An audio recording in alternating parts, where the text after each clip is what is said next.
Assalamualaikum warahmatullahi wabarakatuh. Kembali lagi bersama saya Gus Iip di channel YouTube Gus Iip Official.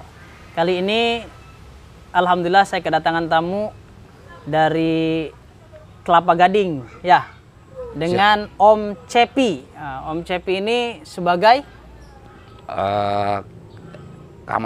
keamanan ya, leadernya keamanan ya. Alhamdulillah pada sore kali ini saya ditemani oleh Om Cepi. Katanya beliau pengen ngobrol-ngobrol bersama saya dan ingin menyampaikan beberapa hal pertanyaan gitu. Gimana Om kabarnya Om? Sehat, alhamdulillah. Alhamdulillah, sehat ya? Sehat. Keluarga sehat semuanya? Sehat, alhamdulillah. Alhamdulillah. Mohon maaf, Gus, saya mau bertanya nih. Iya, gimana? Tentang ya konten-konten Gus ini kan banyak. Iya. Saya pernah lihat juga. Saya ingin menanyakan tentang umat Muslim. Ya. Dalam kematian meninggal Ya. di akhirat nanti itu. Apakah kematian itu di akhirat itu ada teman atau kesendirian? Bagaimana jalan? Oh, jadi ada di kuburan tuh ada temannya apa sendiri, benar-benar sendiri gitu ya? Iya, seperti itu. Wah, ini pertanyaannya luar biasa ini sahabat Gus Iip. Beliau bertanya tadinya gimana di akhirat itu sendiri apa ada temannya gitu ya? Ya, oh, itu. baik. Ada dalam keterangan beberapa kitab Om. Jadi dalam kitab Ar-Ruh yang ditulis oleh Imam Ibnu Qayyim Al-Jauziyah termasuk ada keterangan bahwa orang-orang yang sudah meninggal dunia itu ada dua kategori. Yang pertama orang yang tergolong mun'imah, mendapatkan kenikmatan.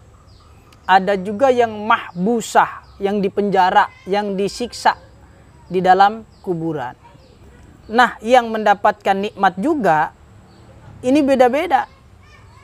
Ada yang kenikmatannya dia hidup di dalam taman, ada yang kenikmatannya hidup seolah-olah dekat dengan danau, ada yang berkumpul dengan komunitas para nabi, ada yang berkumpul dengan komunitas para ulama, ada juga yang dia menikmati kenikmatan namun dalam kesendirian.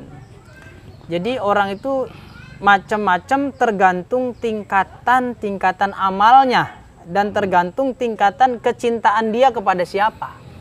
Gitu Om. Ya. Jadi kalau kita nih mencintai seseorang yang soleh lah, dan kita ikut dengan petuah-petuahnya, sedikit-sedikit kita ngikutin lah apa nasihatnya gitu. Nah insya Allah nanti ketika di alam barzakh kita akan dipertemukan dengan beliau gitu. Jadi satu komunitas. Sebab ada di kitab Ar-Ruh nih begini, ketika itu ada seorang ahli kubur melihat kelompok para nabi, julusan-julusan, ada kelompok-kelompok nabi pada duduk.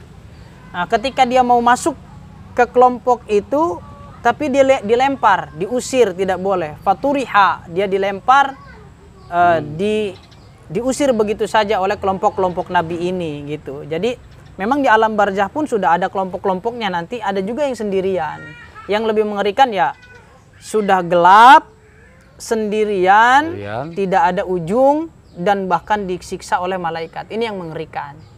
Jadi, selama itu dalam kategori kenikmatan, walaupun sendiri ya enak, tetap enak. Jadi berarti kalau yang sudah meninggalkan dunia, ya, di akhirat itu siksa itu datang dengan tiba-tiba atau apa sudah gimana Pak Agus? Oh gitu. Ada aba-abanya dulu apa langsung disiksa gitu kan. Ada beberapa keterangan. Jadi dalam kubur itu ada beberapa step, ada beberapa tahapan. Kan pertama ya mungkin ditanya oleh malaikat Mungkar Nakir, man robuka ya, apa namanya ya, diinterogasi dulu lah.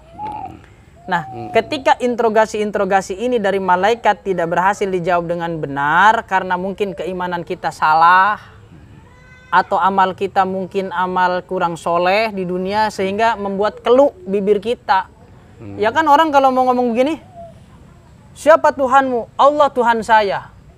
Kan ketika tidak pernah sholat kan malu dia. Paham nggak? Jadi dia ngaku Tuhan saya Allah. Tapi kata malaikat, lah kenapa kamu ngaku Allah sementara di dunia kamu nggak pernah menyembah Allah? Kok ngaku-ngaku? Nah, mulut saat itu tidak bisa berkata begitu. Oh, tapi kalau di dunia bisa kan? Iya. Berarti kesengsaraan itu karena ibadah berkurang ya. Maksudnya kenapa kamu tahu Allah, kamu tidak ikuti perintah Allah begitu? Iya. Jadi mulut kita nggak bakal bisa ngejawab ketika ditanya siapa Tuhanmu, Allah. Jawabannya harusnya kan Allah. Karena kita tidak pernah menyembah Allah, sujud kepada Allah, melaksanakan perintah Allah, bagaimana mulut ini bisa menjawab sementara kelakuan kita tidak mencerminkan apa yang kita ungkapkan. Gitu jadi ya, angel. Jadi gitu susah ya, gitu. Iya, gitu. Jadi memang amal kita inilah sebagai bukti bahwa kita ini mengimani Allah, bahwa kita ini adalah ikut dengan aturan Allah. Sehingga nanti ketika ditanya, "Man rabbuka?" Siapa Tuhanmu? Tuhanku Allah. Itu udah dengan entengnya kita jawab.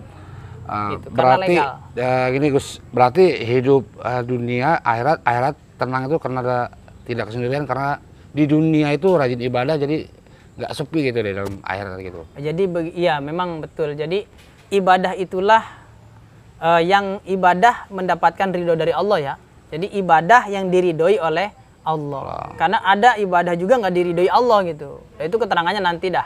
Jadi teman kita tuh siapa di dalam kubur? Yang jelas teman kita adalah amal kita. Karena ada ibarat begini. Semua yang kita cintai di dunia ini suatu saat akan kita tinggalkan kecuali amal kita sendiri. Ketika kita ke kuburan kan beberapa orang ikut. Saudara kita ikut, kendaraan kita ikut, ya kan? Teman-teman kita ikut, amal kita ikut. Ketika sudah dikuburkan, saudara kita pulang, kendaraan kita pulang, teman-teman kita pulang, yang masih tetap tidak pulang dan tidak pergi kemana-mana adalah amal kita. Jadi yang ikut nanti ke kuburan, semuanya akan pulang, meninggalkan kita. Tapi hanya amal yang bisa menemani kita. Jadi gitu Gus ya. Iya gitu. Ya. Terima kasih gitu. Itu aja yang saya bisa sampaikan. Mohon maaf ya Gus. Iya, makasih banyak Om Cepi sudah bisa mampir di tempat kami. Mudah-mudahan pertanyaan-pertanyaan tadi bisa juga mewakili pertanyaan dari para sahabat Gus Ib semuanya. Jangan lupa subscribe, like, and share sebanyak-banyaknya.